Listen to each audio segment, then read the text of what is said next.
Hi everybody, Coulter Brown here. Thanks for joining us for Northern Ag TV.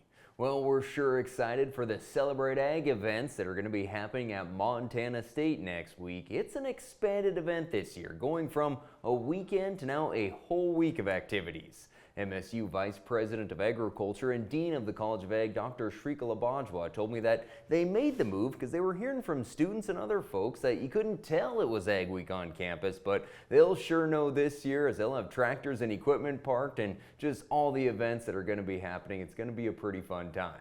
Now, Dr. Bajwa told me that the College of Ag is growing on campus. Of course, new infrastructure like the MSU Wool Lab. And for students, they're seeing more engagement and enrollment is increasing. In the college, we have 1,980 students. We have in the last several years, we have been seeing some growth in animal science and environmental science. One of the things I am very proud about is that if you look at MSU, all the colleges, College of Ag has the highest graduation rate. Still, agriculture is the backbone of Montana State, and so it's the legacy, the past, the present, and the future. We are all working towards a better future for our people and for the agriculture sector, and that cannot happen unless we all work together. Director of Extension Dr. Cody told me that the Celebrate Ag Week really gets to the heart of the land grant mission, connecting producers and rural communities with the university. And he encouraged folks, if you haven't been to Bozeman in a while, this is a great chance to see all the changes that have happened on campus. Coulter, I think you'd be hard pressed if you haven't been to campus in a few years or maybe even a few months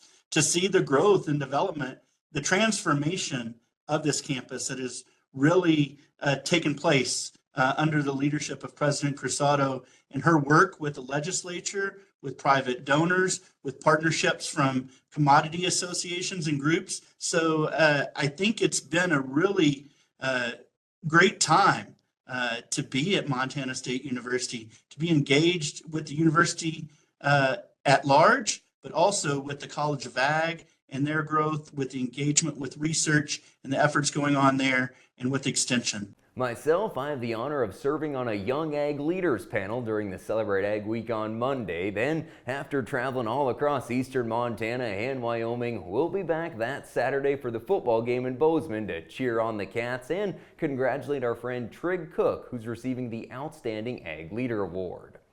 Well, staying on the events calendar, the Montana Farm Bureau Annual Convention returns to Billings November 18th through the 21st. Of course, the foundation of the event is grassroots policy development that's really started at the county level. But there's a whole lot of other activities, a plethora of workshops and speakers, networking opportunities, a trade show. And Alena Standley with the Montana Farm Bureau told me that her favorite part is just the ability to connect with Montana Farm Bureau members from across the state. I think I'm most excited because it's kind of the big annual reunion, right? You get to see so many faces.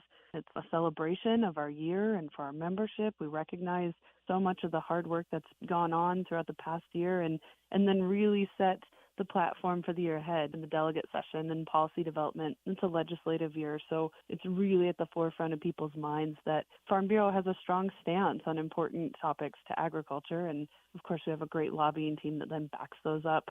Sign up for the convention by November 4th for the early bird pricing at mfbf.org. Stick with us, we'll be right back with the markets. From the beginning, we've worked closely with farmers.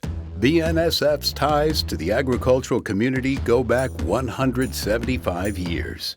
Together, we've innovated to make the U.S. agriculture supply chain one of the most efficient and productive in the world.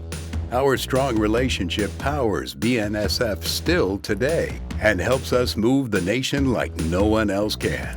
At BNSF, we move the nation for you. Well, in our cattle markets this week, we saw a pretty big correction lower. It was $3 to $4 losses for the live and feeder cattle futures over the last 3 days here. Kind of a cumulative effect of maybe an overbought market, bearish placement numbers from the cattle on feed report, box beef prices falling, and of course cash trade following suit as well. Now the cash only down about $1 this week. Live sales primarily $187 to $191, dress trade $296 to $298.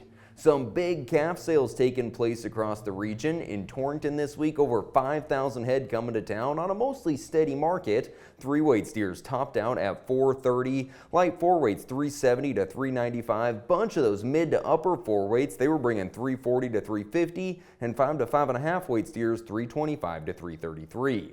Despite a big run of weigh-ups at Pays and Billings, the cow market was fairly steady. We are seeing some large volumes this time of year, of course. Front end of the cows 120 to 130, lean cows 110 to 120, and 2-year-old heiferettes 160 to 215. And the wheat futures found some slight recovery earlier this week from some of the worst winter wheat crop condition ratings for this time of year, going back to the mid-80s. But much of that was lost Thursday with moisture in the forecast, forcing the market back down. Also pressuring the market is the dollar index rising as Treasury yields move higher, with expectations for another 50 basis point interest rate cut falling by the wayside. The market closed Thursday with December spring wheat at $6.05, winter wheat at $5.69. Thanks for joining us for this morning's program. I'm Coulter Brown, Northern Ag Network.